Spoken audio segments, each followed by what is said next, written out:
Andrés Salazar sat at the head of the council table with his back to the glass wall that rose from floor to ceiling, Milan spread out below like a living map of everything he owned and everything that could still betray him. The city was quiet at this height, distant lights flickering like signals passed between unseen hands.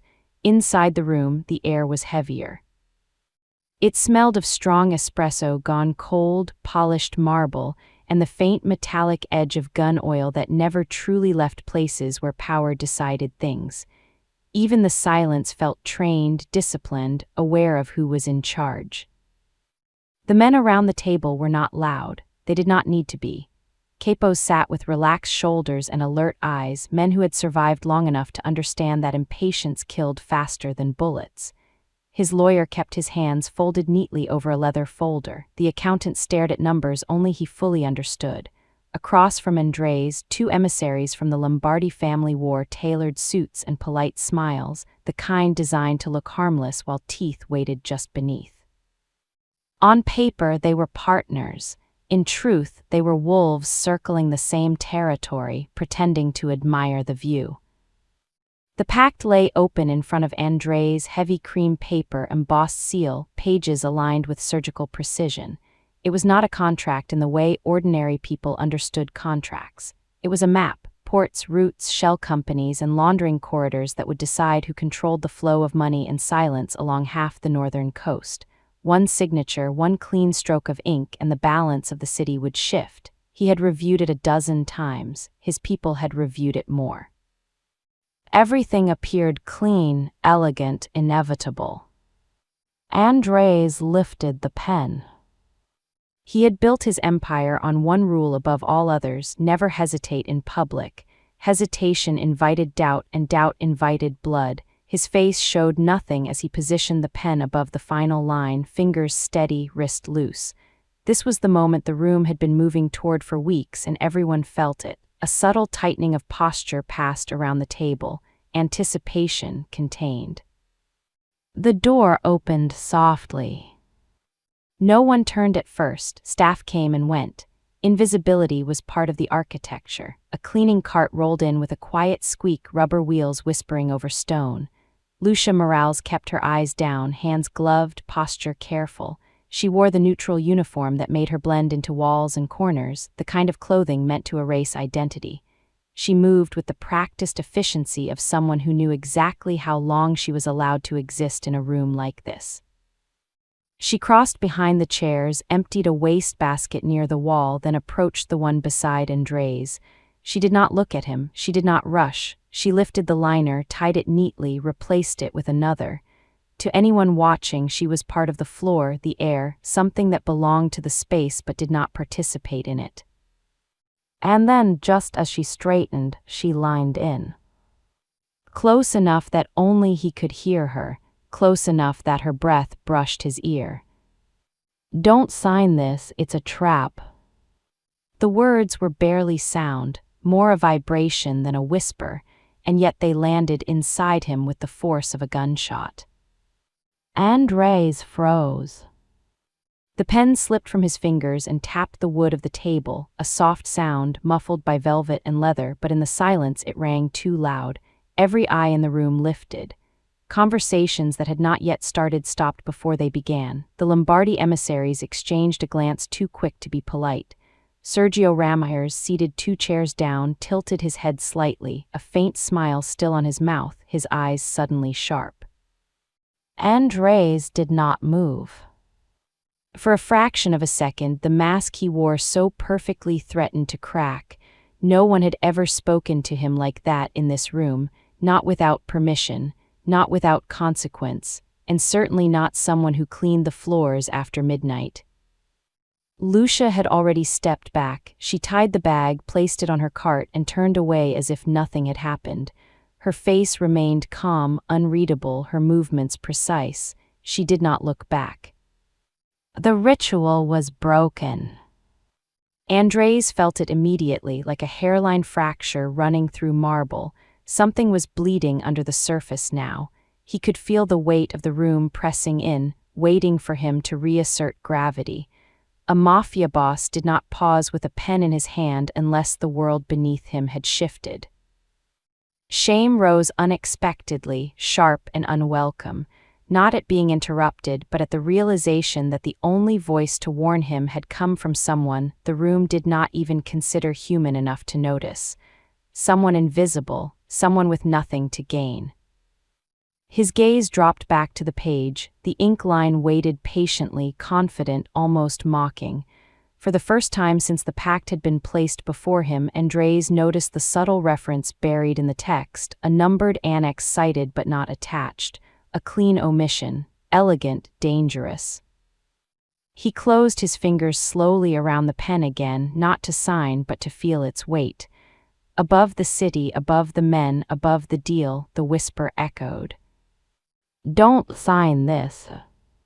And for the first time in years, Andres Salazar hesitated.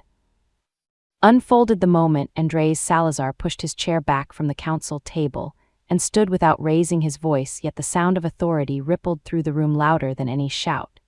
He said he needed 5 minutes, and the way he said it was not a request, it was a command, polished, calm, and edged with something dangerous. The Lombardi emissaries exchanged a glance too smooth, too rehearsed, while Sergio Ramirez leaned back with an easy smile that did not reach his eyes. Andres did not wait for permission, he turned and walked toward the exit, his footsteps steady, measured, as if nothing inside him had cracked, even though everything had. Outside the council room, the corridor felt narrow where the lights colder. Lucia Morales was already halfway down the hall, pushing her cart like nothing had happened, like she had not just shifted the gravity of a city. Andres caught up to her in 3 long strides, his voice low, firm, telling her to come with him now. She paused just long enough for fear to flicker across her face. Then she nodded once and followed him in silence past service doors and cameras that blinked like silent witnesses until they reached a small break room, rarely used. Andres stepped inside first and closed the door behind them. The click of the latch sounded final. For a moment neither of them spoke. Lucia stood with both hands on the handle of the cart, her shoulders straight, her eyes lowered. Andres crossed his arms, not in threat, but in control, forcing himself to breathe evenly. He told her to explain herself right now, to convince him she was not insane for interrupting a signing that involved blood and ports and futures. She lifted her head then slowly, and when she spoke her voice was quiet but steady. She said she had heard things, conversations she was never meant to hear. She said names, Sergio Lombardi, and then another one, Valeria Torres. The last name struck him like a memory he had buried too deep. She said they were using the pact to move hidden debts and poison his empire from the inside, that once he signed, control would vanish piece by piece until he was king in name only. Andres watched her closely, expecting fear or greed or desperation. Instead he saw resolve, the kind that only came from someone who knew exactly what they were risking. He asked why she was telling him. She said because silence would make her complicit, and she could not live with that. The words landed heavier than threats ever had. She admitted she had proof, photos, recordings, documents, but not on her now. She named a time, tonight, and a place. Andres listened, every instinct screaming danger, yet another voice, quieter, more dangerous, whispered that nothing she said sounded careless or invented. He warned her then, without raising his voice, told her that if she was lying she would not just lose her job, she would disappear from every street that mattered. Lucia swallowed, but did not step back. She said she understood and that she accepted the consequences, but that if she stayed silent and he lost everything, she would never forgive herself. Andres turned away from her and stared through the glass at Milan, moving far below, lights flowing like blood through veins. For years he had trusted men like Sergio because loyalty felt safer than doubt, and now a woman the world refused to see had placed doubt in his hand and walked away unarmed. When he returned to the council room, the air had changed. Conversations stopped too quickly, eyes followed him too closely. Sergio asked if everything was fine with a tone that suggested nothing ever truly went wrong unless allowed.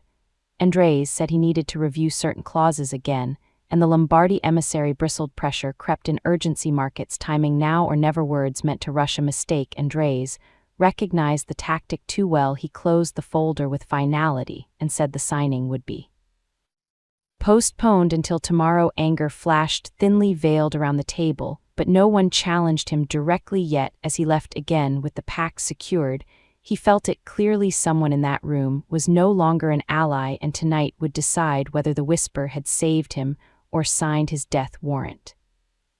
The night pressing down on the city like a held breath, Andres Salazar left the council floor with the pact locked inside his briefcase. Yet the weight he felt had nothing to do with paper or ink. The underground garage swallowed the sound of his steps as he drove through Milan streets that belonged to him, and still felt suddenly unfamiliar. Every traffic light, every shadowed alley carried the same question: who in my house is sharpening a knife for my back? The image of Lucia Morales stayed with him, not her uniform. Not her fear, but the certainty in her voice, a certainty that did not ask to be believed.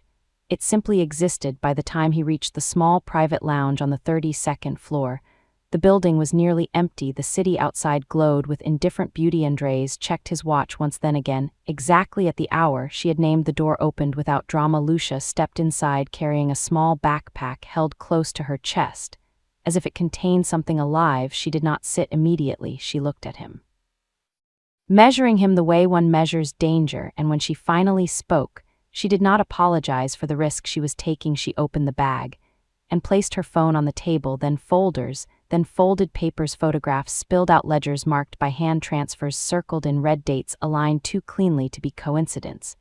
Andres leaned forward as the first recording played. Sergio Ramirez's voice, smooth, confident, speaking of roots and ownership and control, saying once he signs it is finished, followed by a woman laughing softly, a laugh Andres knew too well. Valeria Torres. The sound carried poison now, where once it had carried warmth. Lucia moved through the evidence with practiced clarity, pointing out duplicate clauses, mismatched numbers, the missing annex hidden behind a reference that redirected control away from him piece by piece, until his empire would exist only in name. The deeper he looked, the colder he felt, because nothing was rushed, nothing was sloppy. This was a long betrayal planned by people who knew his habits, his trust, his blind spots, and the worst part was how easily it would have worked.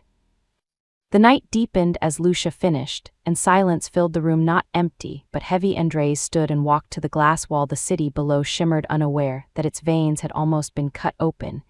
He spoke without turning, asking why she cared enough to risk this, and Lucia answered with quiet honesty, saying because she had seen men like them before, men who smiled while destroying lives, and because she recognized the pattern too quickly, not from cleaning floors, but from reading balance sheets in rooms where she was never meant to stay. Her words slowed him, made him look at her fully for the first time, not as a presence passing through, but as a mind that matched his own. He asked what she wanted in return, and she shook her head, saying nothing, only that he not sign, and that he listen. Andres realized then that the most dangerous thing in the room was not the evidence, but the truth that his power had nearly blinded him to it.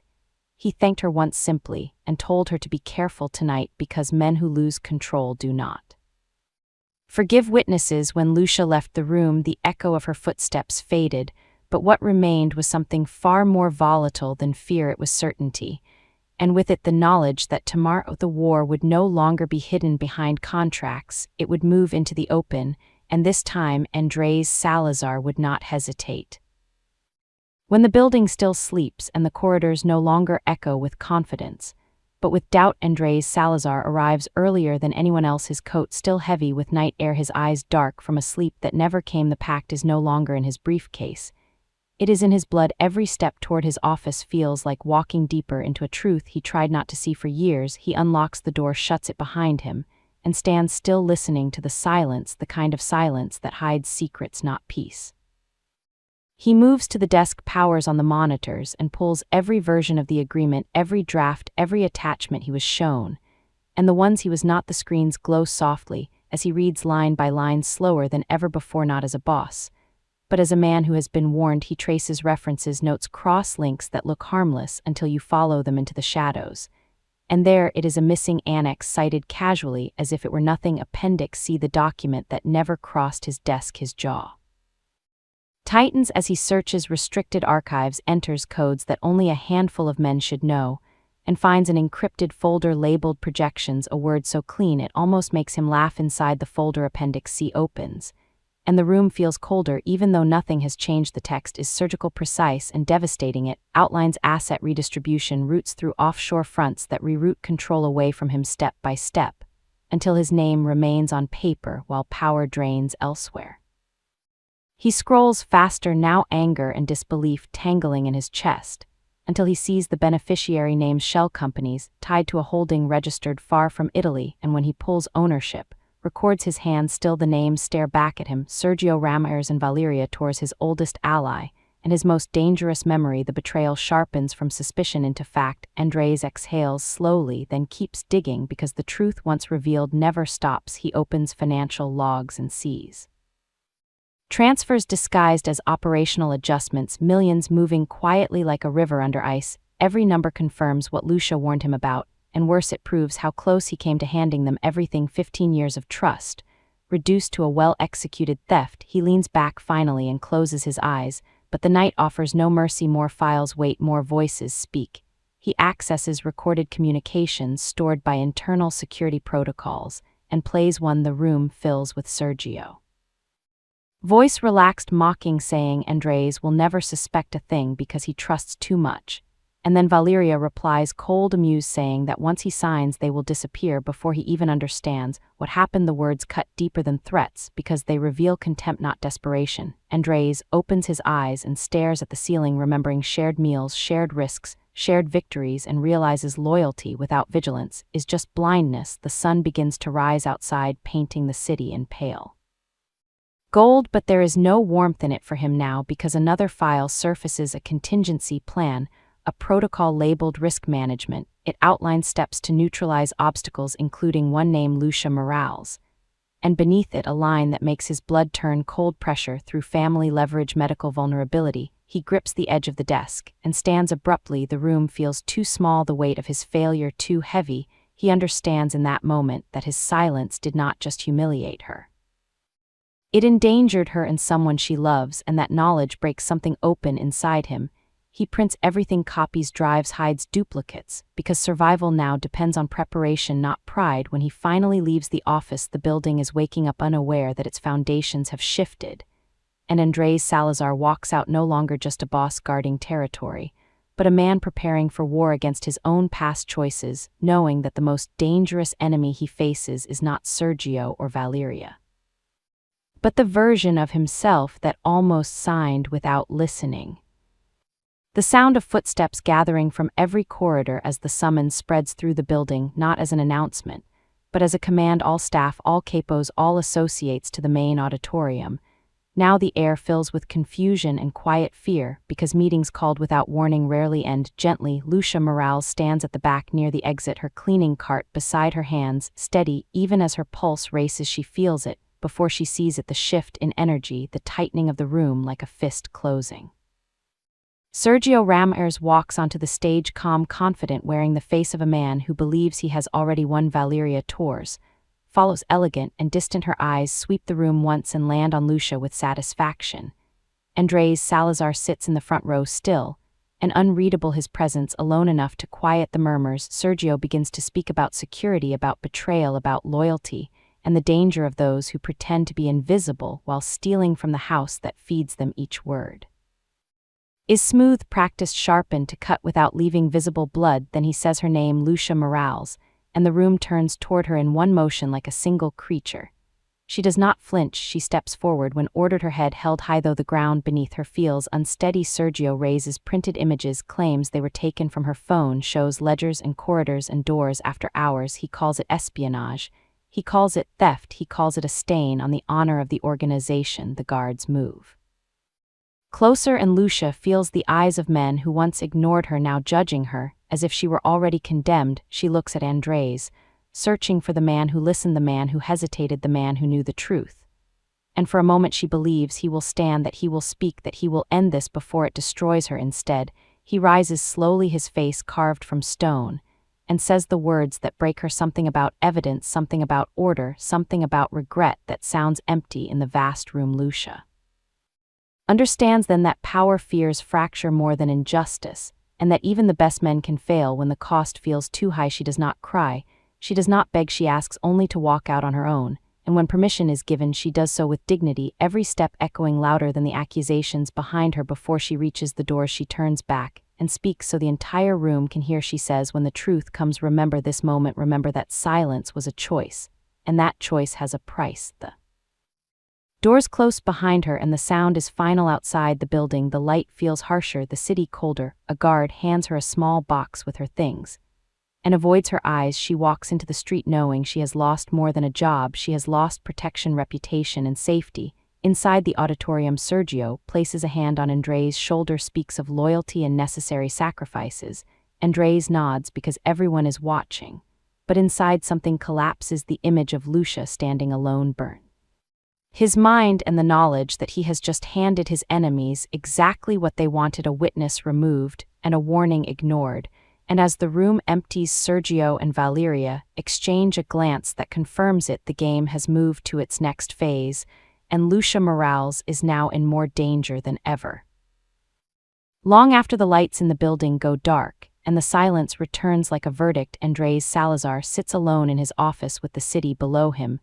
Breathing unaware, the glass reflects his face back at him, older, heavier, stripped of the certainty that once protected him. The echo of Lucia walking out of the auditorium still rings in his ears, not her footsteps, but the restraint in them, the way dignity survived where mercy did not. He loosens his tie, then removes it entirely as if the fabric itself has become an accusation, and without ceremony he turns back to his desk and begins again, not as a boss, not as a king, but as a man who has realized too late that silence is a form of violence. He opens every file again, but this time he is not searching for confirmation, he is searching for consequence. The contracts bloom across his screens like a maze, and he follows each path with ruthless focus, every cross-reference, every buried clause, every silent redirection. He moves faster now because guilt sharpens instinct. The hidden annex appears again, Appendix C, and this time he tears through it line by line until the truth becomes undeniable, control siphoned off through clean channels masked by language so elegant it almost deserves respect. Almost. He opens financial logs and tracks transfers that curl like smoke through offshore fronts, each number another betrayal, each timestamp another moment. He trusted the wrong man, 15 years reduced to a ledger of theft and mockery. His jaw tightens, but he does not stop because the worst truths are always hidden beneath the first layer. He accesses internal security archives and plays recordings he was never meant to hear. Sergio's voice fills the room, confident, dismissive, speaking of Andres as predictable as manageable. Valeria's voice follows, colder, sharper, laughing about how power belongs to those willing to take it, not those who wait. To be fair, the words scrape against old memories, shared meals, shared risks, promises made in blood and brotherhood. Andres feels something fracture, not loudly, not dramatically, but completely. He sinks into the chair and stares at the city, realizing that loyalty built without scrutiny is not loyalty at all, it is surrender. Then he finds it, the contingency file, the one labeled risk management, written as if danger were a spreadsheet item, not a human life.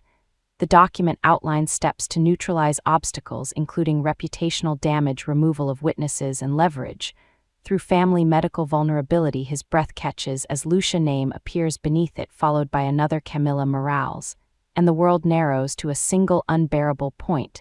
The humiliation was never the end, it was the beginning, the first cut meant to isolate her before the blade fell completely, and in that moment the full weight of his failure crushes him. He did not just betray Lucia, he armed the men who now threaten her sister. Andres stands abruptly, knocking the chair back, and for the first time since he built his empire, fear rises, not fear for himself, but for what his silence has enabled. He prints everything, every file, every recording, every transaction, and copies them onto drives hidden in places only he knows. He prepares not like a negotiator, but like a man who understands that some mistakes demand restitution, not excuses. The sun begins to creep over the horizon, casting pale light across the room. There is no relief in it, only clarity.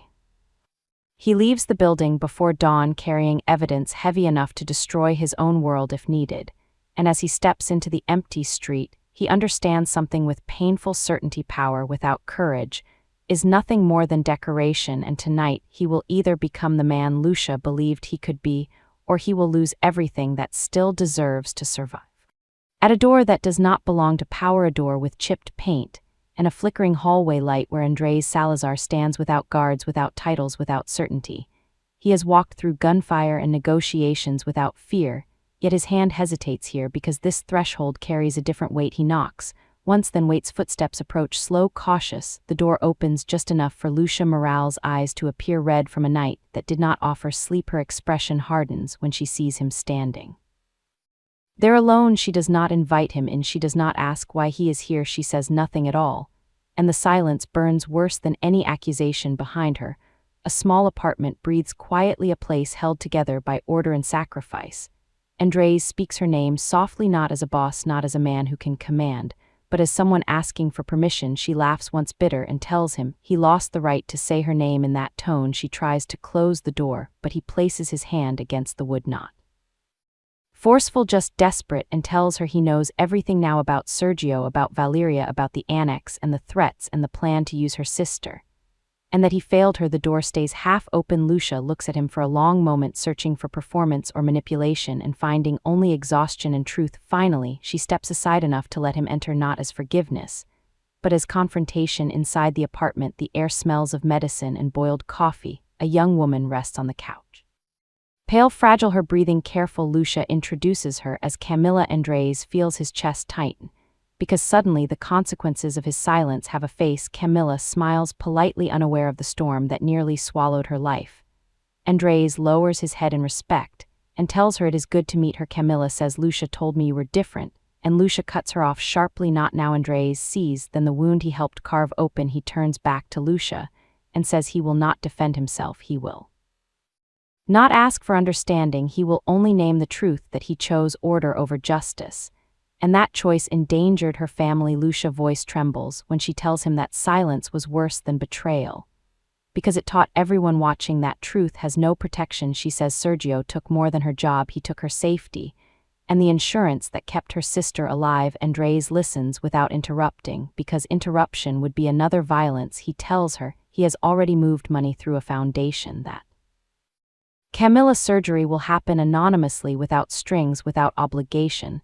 Lucia stands abruptly, furious, accusing him of buying absolution. Andres shakes his head and says it is not absolution, it is responsibility. He failed when it mattered, and this is the minimum cost of that failure. Lucia turns away, struggling to breathe. Then Camilla coughs softly, and the sound breaks something open. Lucia kneels beside her sister, holding her hand, and whispers reassurance. And in that moment, Andres understands that power is meaningless beside this kind of devotion. He tells Lucia he will clear her name publicly and dismantle Sergio's plan, even if it destroys him. She does not believe him, yet she says trust once broken does not return. Because someone apologizes, it returns only through consistent risk. Andres accepts this without argument. He leaves the apartment knowing he is not forgiven, but knowing the path forward is finally clear. As he steps back into the street, dawn begins to rise, and for the first time since the council room, he does not look at the city as something he owns, but as something he must now protect, knowing that if he fails again, the cost will not be measured in money or territory, but in lives. Pressure tightening like a wire around the city. Andres Salazar feels it before it is spoken, the subtle shift in tone, the delayed responses, the way familiar faces avoid his eyes. Sergio Ramirez no longer hides his impatience. He walks into Andres' office without knocking, his smile thin, his voice smooth as poison, congratulating him on surviving a difficult day, then casually mentioning that accidents happen in Milan, especially to people without protection. Andres keeps his face still while every instinct screams danger. Sergio places a phone on the desk, showing photos of Andres outside. Lucia building proof that he is being watched, proof that mercy will be punished. Valeria Torres appears moments later, elegant, amused, circling the room like a spectator at a fight. She has already bet on. She lays out the choice, clearly: sign the pact today or watch consequences unfold quietly somewhere no one will trace back to them. Andres understands then that hesitation has become a liability, not just to his power, but to Lucia life. He agrees, outwardly cancels the exposure meeting and tells them what they want to hear, and when they leave he feels the weight of the lie settle heavy in his chest, because this silence is different. It is not fear for himself, it is fear for someone who has already suffered too much. Lucia senses the shift immediately when Andres calls her, his voice distant, controlled. Wrong. He tells her the meeting is postponed, and she hears what he does not say. Danger has entered the room, and he is trying to hold it alone. She refuses to be protected by ignorance. As night falls, she pulls on a dark jacket, moves through streets she knows by heart, and enters the building through a service door using codes that never change. The corridors welcome her like an old ghost.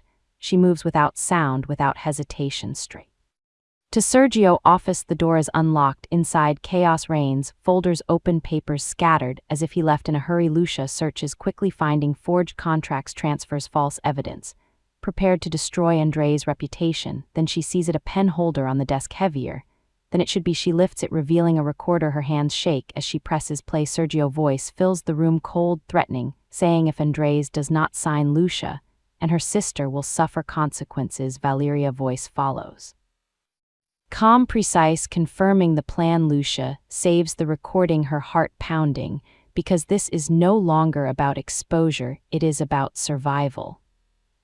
Before dawn, she is at Andre's door, knocking hard. When he opens, she pushes past him, plays the recording, and watches the color drain from his face. The proof is undeniable now, not financial, not strategic, but murderous. Andres sinks into the chair, realizing his attempt to protect her by lying nearly cost them everything. Lucia stands over him, fierce, unbroken, telling him they end this today, or they will never be free. He nods, finally, not as a boss, but as an ally, calling for the emergency council and inviting not just capos, but auditors, inspectors, anyone who can ensure truth cannot be buried this time. As the sun rises over Milan, the city breathes, unaware that its shadows are about to be dragged into the light. And for the first time since the whisper, Andres and Lucia stand on the same side of the coming storm, knowing that power built on silence is about to collapse, and that whatever survives must be earned in full view. The council chamber filled beyond capacity, and the air thick with anticipation. Andres Salazar stands at the head of the table, not seated this time, but upright, hands resting on the marble, as if anchoring himself to the truth. The capos line the walls, some curious, some wary, some already afraid. Auditors sit stiffly with files in their laps, and two unfamiliar men in dark suits stand quietly near the back, their presence unnoticed by those who think power still belongs only to the loudest voice. Sergio Ramirez and Valeria Torres take their seats, confidently exchanging a look that carries victory, because they believe this gathering will end with ink on paper, and silence restored. Andres begins to speak, thanking everyone for coming on such short notice, his voice steady, controlled, carrying through the room like a blade drawn slowly from its sheath. He says the pact with the Lombardy interests must be addressed openly, and immediately, because what was presented as alliance is in truth an act of theft. A murmur spreads. Sergio smiles and prepares to interrupt, but Andres raises one hand, and the room obeys. He gestures toward the door, and Lucia Morales walks in, not in uniform, not hidden behind a cart, but dressed simply, her back straight, her eyes clear. The room shifts as recognition sparks, whispers ripple. Men who once ignored her now stare, as if seeing a ghost. She takes her place beside Andres, and without preamble he hands her the floor. Lucia speaks calmly, explaining how two versions of the pact exist, one clean, one poisoned. She displays documents on the screen behind them, pages scrolling, figures aligning, patterns impossible to deny. She plays recording. Sergio's voice fills the chamber, threatening, leveraging life. As collateral, Valeria's voice follows, cold and deliberate, laughter stripped of charm. The room erupts, some men shout, others retreat inward, realizing the ground beneath them has moved. Sergio stands, accusing, screaming about betrayal, about manipulation, but his words fall flat against the weight of evidence. Valeria tries to regain control, questioning legality, calling it fabrication. But then the men at the back step forward, identifying themselves as financial crime investigators, invited quietly by Andres. The sound of authority changes shape here. It no longer comes from fear, but from inevitability. Handcuffs appear, cold, final. Sergio lunges, shouting that this is not over, that blood remembers. Valeria looks at Andres with contempt, telling him he was always weak. Andres meets her gaze and replies that weakness is confusing power with silence. The officers lead them away. The chamber explodes with voices, but beneath it all a current of something new moves, relief, shock, possibility. Lucia exhales slowly, the weight she carried for months finally shifting. Andres turns to her, gratitude and regret written openly on his face. The council watches as a cleaner, once invisible, stands beside the man who chose truth over comfort, and understands that the rules have changed forever, knowing that what survives this day will not be built on whispers but on courage spoken aloud. In the quiet that follows a storm, when the city exhales without knowing why, Andres Salazar stands alone on the terrace, watching Milan move again, traffic resumes, cafes open, voices return to the streets below. And yet nothing is the same because power has shifted its shape. The council chamber is empty now, the marble wiped clean of tension, but the echo of truth still lives in the walls. Lucia Morales stands beside him, not close, not distant, simply present, and that alone feels like victory because presence was once denied to her hours earlier. Sergio Ramirez and Valeria Torres were taken away, their threats reduced to paperwork, their confidence stripped by the same evidence they thought would protect them. And still Andres does not feel triumph, he feels responsibility heavier than any empire he has carried. Lucia breaks the silence, first telling him that Camilla's surgery is scheduled, that Hope now has a date. Andres nods relief, softening his features, and says he will ensure protection not through shadows but through transparency. And she studies him, searching for the man who hesitated and finding instead someone reshaped by consequence. Later that day, the council reconvenes, smaller, quieter, different. Andres speaks of restructuring, of legitimacy, of removing systems that reward silence and replacing them with accountability. Lucia is offered a seat not as a symbol, but as authority, head of operations and financial integrity, a role that once belonged only to men who mistook fear for respect. She accepts not with gratitude but with clarity, because this is not a gift, it is recognition. The days that follow test them. Loyalists whisper, rumors move, threats linger at the edges, yet nothing breaks because truth has allies, patience, discipline, and light. Camilla's surgery succeeds, and Lucia sits by her bedside, holding her hand, feeling the future breathe again. Andres visits without entourage, bringing flowers and quiet respect. Camilla asks him to promise to take care of Lucia, and he does without hesitation, without conditions. Time passes, not quickly, not easily. Trust rebuilds in actions, in choices, in the way Andres listens. Before speaking, in the way he never asks Lucia to forget, only to allow tomorrow. Romance grows slowly, born not of adrenaline but of safety. And when he asks to kiss her, he asks. When he proposes, he does so without witnesses, in a private space where no power is on display. Lucia says yes because she chooses, not because she owes. And on the day they stand together, overlooking the Arno in Florence, the city bathed in gold, a messenger delivers an envelope from prison. Sergio, handwriting inside, a final twist of truth, revealing that Lucia's presence was never accidental, that her father once saved the old boss, binding bloodlines long before whispers. And Andres reads it aloud, and they realize the warning that saved him was seeded generations ago, that destiny had waited quietly in the hands of a woman the world refused to see. And as the sun sets, they hold each other, knowing this story did not begin with power, end with victory. It began with courage spoken softly, and ended with a life rebuilt openly. And whatever storms come next, they will face them together. No whispers, no silence, no turning away again.